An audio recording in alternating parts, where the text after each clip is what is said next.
अब हम यहाँ पे काइनेमेटिक इंडिटर्मिनेसी के बारे में पढ़ेंगे।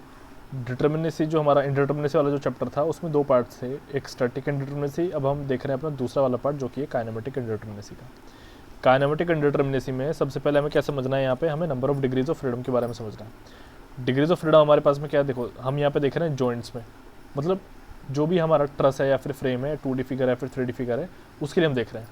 तो यहाँ पे 2D ट्रस में हमारे पास में जो भी जॉइंट होता है, ट्रस में क्या होता है बेसिकली पिन जॉइंटेड ही होता है ट्रस। तो उस ट्रस में 2D के केस में हमारे पास में कौन कौन से रिएक्शंस होती हैं, तो हमारे पास में दो ही रिएक्शंस होती हैं, एक होता है RX और एक होता है RY, ये दो रिएक्शंस होती हैं। तो यहाँ पे डेल्टा एक्स का मतलब है RX और यहाँ पे डेल्टा वाई का मतलब है RY। ठीक, अब यहाँ पे इसने कहा है कि ये 2 डिग्री ऑफ फ्रीडम है, इसका मतलब क्या हुआ, यहाँ पे तो 2 रिएक्शंस है, यानी कि इन 2 डायरेक्शन में मूवमेंट हो नहीं सकता, लेकिन इन डायरेक्शन में अगर हम इस डायरेक्शन को ब्रेक कर दें, अभी देखो अभी रुका हुआ है ना, तो इन रिएक्शंस की वजह से रुका हुआ है, हॉरिजॉन्टल डायरेक्शन में और वर्टिकल डायरेक्शन में रुका हुआ है, कोई मूवमेंट नहीं होगा इन 2 डायरेक्शन में, मूवमेंट कोई रेजिस्ट नहीं करता। अब बात यहाँ पे ये है कि ये जो दोनों डायरेक्शंस आपके हैं, लाइक RX जो है आपका और जो RY अब आपका है, मतलब जो रिएक्शंस हैं जो 2 डायरेक्शंस में, इसमें हमारा जो मेंबर है ट्रस जो है वो क्या होता है, वो यहाँ, तो यहाँ पे क्या है ना कि इन 2 डायरेक्शंस में पॉसिबिलिटी हो सकती है आपकी, है ना, डिफ्लेक्ट हो सकता है, अगर मैं इन रिएक्शंस को ब्रेक कर दूं तो इन डायरेक्शंस में डिफ्लेक्शन हो सकता है। तो वही यहाँ पे पूछता है number of degree of freedom कितने, यानी कि कितना फ्रीडम उसको मिल सकता है। तो यहाँ पे 2 होता है। ऐसी 3D ट्रस में अगर मैं बात करूँ तो वो 3 हो सकता है, यानी कि डेल्टा एक्स, डेल्टा वाई और डेल्टा जेड, यानी कि हॉरिजॉन्टल डायरेक्शन में, वर्टिकल डायरेक्शन में और फिर अपना जेड जो लेटरल डायरेक्शन एक तरीके से कह सकते हैं उस डायरेक्शन में। ठीक, यहाँ पे फिर हमारा है 2D rigid frame. 2D rigid frame में हमारे पास में कितने होते हैं, 3 होते हैं। एक आपका क्या है यहाँ पे हॉरिजॉन्टल, एक वर्टिकल और एक ये आपका क्या है मूवमेंट वाला, जो एंगल आपका बनेगा वो हो गया। उसी तरीके से अगर मैं 3D रिजिड फ्रेम की बात करूँ तो यहाँ पे 6 हमारे पास में डिग्री ऑफ फ्रीडम हो जाते हैं। कौन कौन से हैं, delta X, delta Y, delta Z, फिर theta X, theta Y, theta Z, ये हो जाते हैं 6। अब यहाँ पे हम जो है एक नीचे का एग्जांपल ले लेते हैं और यहाँ पे इस एग्जांपल में हम लोगों को समझना है। तो यहाँ पे मैंने ना सबसे पहले जॉइंट्स के नाम दिए हुए हैं, यहाँ पे कुछ इस तरीके से जॉइंट्स हैं हमारे पास। यहाँ पे देखो आप, ये है सबसे पहला जॉइंट, यहाँ पे ये है हमारा यहाँ पे दूसरा जॉइंट, ठीक, ये यहाँ पे है हमारा थर्ड जॉइंट। अब यहाँ पे इस थर्ड जॉइंट पे आप देख रहे हो हिंज लगा हुआ है, फर्स्ट जॉइंट पे हमारा क्या है, ये भी हिंज लगा हुआ है, और सेकंड जॉइंट पे हमारा क्या लगा हुआ है, रोलर लगा हुआ है। तो अब हम यहाँ पे पहले जॉइंट के बारे में समझते हैं। तो पहले जॉइंट पे क्या होता है कि रिएक्शंस सबसे पहले तो समझो कि किस तरीके से आएंगी। तो यहाँ पे जो रिएक्शंस हैं एक आपकी वर्टिकल होगी और एक आपकी हॉरिजॉन्टल रिएक्शन हो जाएगी, यानी कि एक RX है एक RY है। अब देखो, तो यहाँ पे पॉसिबल जो हमारा डिग्री ऑफ फ्रीडम है वो कितना हो जाता है, इस वाले पे पॉसिबल डिग्री ऑफ फ्रीडम है यहाँ पे 2 डिग्री ऑफ फ्रीडम, जॉइंट 1 की मैं बात कर रहा हूँ, यहाँ पे कितना हो जाता है, 2 हो जाता है। लेकिन है क्या बात कि यहाँ पे 2 रिएक्शंस प्रेजेंट है RX और RY, तो ये हॉरिजॉन्टल और वर्टिकल डायरेक्शन में मूव नहीं कर पाएगा, तो इसीलिए यहाँ पे हमारा जो पॉसिबल डिग्री ऑफ फ्रीडम होता है वो हो जाता है 0। तो वही रीज़न मैंने यहाँ पे लिखा हुआ है, but in this joint 1 support reactions are there which will restrict the movement of joint in X and Y direction, so here due to the supports the degree of freedom is 0। तो यहाँ पे हमारा degree of supports क्या हो जाता है, 0 हो जाता है। सॉरी, डिग्री ऑफ फ्रीडम जो है अपना इस वाले सपोर्ट पे यानी कि जॉइंट 1 पे क्या हो जाता है, 0 हो जाता है। वैसे यहाँ पे डिग्री ऑफ फ्रीडम कितना था, 2, लेकिन रिएक्शंस प्रेजेंट हो गए इस वजह से 0 हो गया। सपोज करो कि यहाँ पे कोई भी एक रिएक्शन नहीं होता, सपोज करो कि यहाँ पे RX आपका प्रेजेंट नहीं होता, अगर आपका यहाँ पे RX प्रेजेंट नहीं होता तब यहाँ पे जो आपका डिग्री ऑफ फ्रीडम होता वो 1 हो जाता। ठीक है, ये आपका यहाँ पे पहला जॉइंट है, यहाँ पे डिग्री ऑफ फ्रीडम फिर आपका कितना हो जाता है, वो 1 हो जाता है।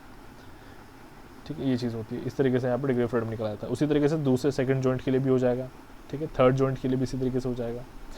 ठीक, ये चीज़ रहेगी यहाँ पे। अब यहाँ पे देख लेते हैं degree of freedom in trust. हमारे पास यहाँ पे फॉर्मूला क्या है, मैं आप लोगों को ना एक फॉर्मूला सजेस्ट करूँगा कि आप जो यहाँ पे कैलकुलेशन करोगे डिग्री ऑफ फ्रीडम की, वो फॉर्मूले के थ्रू ही करना, लॉजिकली मत करना। जैसे मतलब मैंने ऊपर थोड़ा सा बताया उस तरीके से मत करना, बिकॉज फॉर्मूला यहाँ पे ज़्यादा एक्यूरेट होता है। तो डीके का जो हमारे पास फॉर्मूला है यहाँ पे वो हो जाता है 2J - RE, ये 2D में है, और उसी तरीके से यहाँ पे हो जाता है 3J - RE, ये 3D में। अब यहाँ पे जितनी भी टर्म्स यूज़ हो रही हैं, लाइक यहाँ पे जैसे कि J आया है या फिर RE आया है, ये टर्म्स सब कुछ सेम है जो हमने ऊपर पढ़ी थी, है ना, यानी कि अपने स्टैटिक इंडिटरमिनेसी वाला जो अभी हमारा चैप्टर था उसमें हमने पढ़ी थी। ठीक, तो ये ट्रस के लिए फॉर्मूले हैं, इनको याद रखना। उसी तरीके से रिजिड स्ट्रक्चर यानी कि फ्रेम्स के लिए जो है वो देख लो यहाँ पे क्या है, डी के है हमारा 3J minus R E plus R R, ठीक। ऐसे 6J minus R E plus R R, ये होता है 2D में ऊपर वाला फॉर्मूला और 3D में नीचे वाला फॉर्मूला, ये हो गया। अब ये दोनों फॉर्मूले कब यूज़ करने, ये दोनों फॉर्मूले तब यूज़ करने हैं जब हमारे मेंबर्स जो है वो एक्सटेंसिबल होंगे। यानी कि एक्सटेंसिबल होने का मतलब क्या है, मतलब ये है कि उनकी जो लेंथ है वो भी कम ज़्यादा हो सकती है, उनकी लेंथ जो है वो वेरी कर सकती है। एक्सटेंसिबल है यानी कि खींचे जा सकते हैं, कम किए जा सकते हैं, ठीक है। खुद भी डिफॉर्म होने की कैपेबिलिटी रखता है, इसलिए मैंने सारी चीज़ें यहाँ पर मैंशन कर रखी हैं। अब नेक्स्ट फॉर्मूला हमारे पास में ये हो जाता है, अगर मतलब 3J minus R E plus R R minus M, यहीं पे देखो 3J minus R E plus R R minus M, यहाँ पे हमने क्या कर दिया, माइनस को सब्ट्रैक्ट कर दिया, माइनस एम कर दिया यहाँ पे। ये कब होगा, जब मेंबर्स हमारे इनएक्सटेंसिबल होने के, मेंबर्स हमारे क्या होंगे, रिजिड होंगे। इसका मतलब हमारा जो डिफॉर्मेशन है, एक्सियल डिफॉर्मेशन जो है यानी कि आगे पीछे होने वाला, वो नहीं होगा, वो रिस्ट्रिक्टेड होगा। और ये एम क्या होता है यहाँ पे, ये होता है नंबर ऑफ रिजिड मेंबर्स, ठीक है। इसको हमें याद रखना है। सबसे पहला हमारे पास में नोट 1, यहाँ पे देखो the here beam is rigid axially, beam जो है वो क्या है, एक्सियली रिजिड है। Then it will not give extension in X direction, यानी कि जो हमारा डेल्टा एक्स यहाँ पे हो रहा है ये नहीं होगा। तो हम यहाँ पे क्या करेंगे, इसको हम क्या कर देंगे, सब्ट्रैक्ट कर देंगे। ये हमारा उतना ही वैल्यू, ये जो एक बीम यहाँ पे हमारा है 1 है यहाँ पे, तो ये जो m का वैल्यू 1 रख के हम इसको सब्ट्रैक्ट कर देंगे। ये यहाँ पे कहना चाह रहा है। उसी तरीके से सेकंड नोट देखो यहाँ पे, degree of freedom will increase due to release reaction, जो हमारा डिग्री ऑफ फ्रीडम का वैल्यू है वो रिलीज रिएक्शन की वजह से क्या हो जाएगा, इंक्रीज हो जाएगा, ठीक। ये चीज़ को हमें याद रख लेना। अच्छा, अब आगे देखते हैं यहाँ पे, ये चीज़ आई होप सभी को समझ में आ गई होगी। अब यहाँ पे डिग्री ऑफ फ्रीडम हम समझते हैं ड्यू टू रिलीज रिएक्शन। तो रिलीज रिएक्शन की वजह से डिग्री ऑफ फ्रीडम्स हमारे कितने होते हैं, ये हम यहाँ पे समझते हैं। अब यहाँ पे है हमारे पास में इंटरनल हिंज, सबसे पहले इंटरनल हिंज है। इंटरनल हिंज कुछ इस तरीके से दिखता है जो आप देख रहे हो। अब ये जो नीचे मैंने यहाँ पे शेप बनाया हुआ है ना, इसको मैं थोड़ा सा हाईलाइट करता हूँ, लाइक इस वाले शेप की बात कर रहा हूँ। ये क्या है, ये डिफ्लेक्टेड शेप है उसका, ठीक है, यानी कि डिफॉर्म शेप है। एक तरीके से कितने डायरेक्शन में उसका कितना चेंज हो गया है, मूवमेंट हो गया है थोड़ा सा, वो यहाँ पे दिखाया जा रहा है।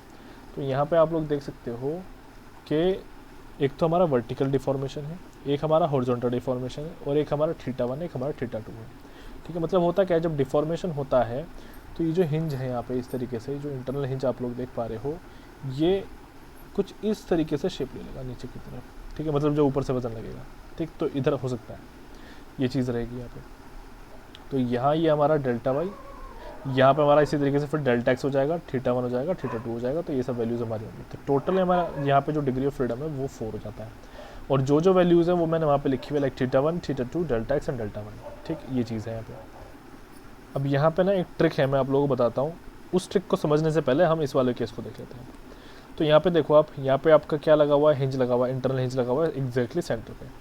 तो यहाँ पे जो डिफॉर्मेशन हुआ वो हमारा कौन सा हुआ, θ1, θ2, θ3, θ4, ये 4 डिफॉर्मेशन तो ये हुए एंगुलर डिफॉर्मेशन। और क्या होंगे यहाँ पे, वर्टिकल डिफॉर्मेशन और हमारा डिफ्लेक्शन, सॉरी, और उसी तरीके से हमारा हॉरिजॉन्टल डिफ्लेक्शन वो भी हो सकते हैं, ठीक।